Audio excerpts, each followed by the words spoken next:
পরিষ্কার বোঝা যাচ্ছে যে রাশ ক্রমশ আলগা হচ্ছে শাসকের। সন্দেশখালীর 2 ব্লকের রাজনৈতিক সমীকরণ কি দ্রুত বদলে যাচ্ছে? শক্তি বাড়াচ্ছে বিজেপি শিবির। শাসক দল বলছে যে পরিকল্পিতভাবে হিংসা ছড়ানোর চেষ্টা করছে বিজেপি। আর বিজেপি তারা কি বলছে? তাদের আরও একটা টিম শনিবার সন্দেশখালীতে গেল। প্রিয়াঙ্কা টিবরেওয়ালের নেতৃত্বে এক দল আইনজীবী শিবির করে অভিযোগ শুনলেন। শাসক কি অস্বস্তিটা টের পেয়ে যাচ্ছে?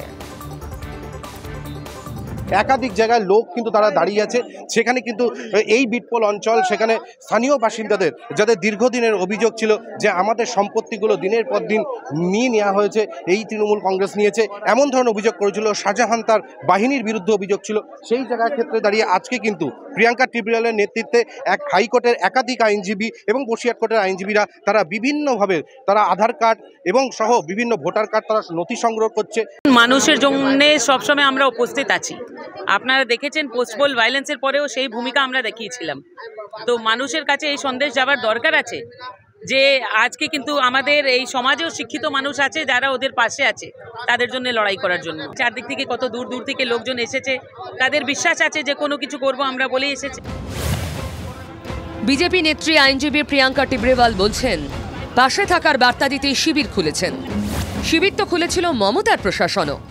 সরকারের ভূমি রাজস্ব দফতরের শিবির হয়েছে।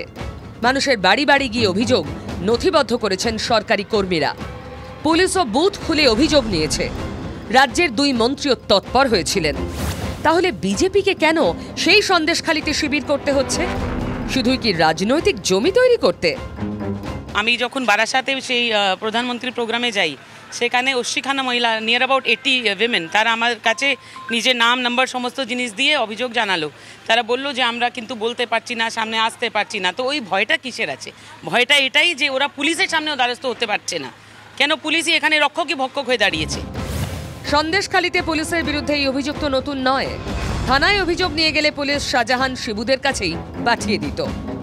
আর মালতী মাহালি বিজেপির শিবিরে গিয়ে কি অভিযোগ করলেন শুনুন। স্বামী জমি তো ওরা দখল করে নিয়েছে। ওই রহিম বক্স, খালেক, অলি, এদের কাছে সব আমার জমি রয়েছে। যখন এদের কাছে এসে সব জানায় তখন ডাকলো, বললো কি স্কুলে বসো। তা এসে থাকলো, থেকে আমার স্বামী আর পাই না। বুঝলেন কিছু? মহিলা এখনো জানেন না তার স্বামী দুলাল মাহালি বেঁচে আছেন নাকি খুন করে লাশ গায়েব করেছে শাহজাহান বাহিনী। সরবেরিয়ার টেংরামারিতে 7 বিঘা জমি ছিল দুলালের। সেই জমির দখল নেয় শাহজাহানের দলবল।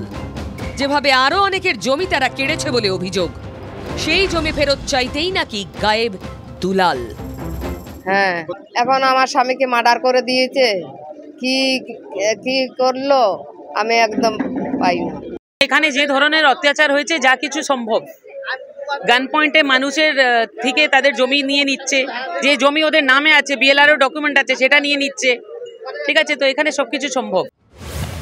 হাইকোর্টের অনুমতি নিয়ে বিটপোলে যেখানে বসে প্রিয়াঙ্কারা অভিযোগ শুনলেন, সেটাও সরবেরিয়ায় শাহজাহানের শক্ত ঘাঁটি। সেখানকার লোকজনও বিজেপির শিবিরে যাচ্ছেন অভিযোগ জানাতে। মানে ভয় ভাঙছে? শাসকে বন্ধনও কি ভাঙছে শাহজাহানহীন সন্দেশখালীতে? Bureau report, TV9 Bangla.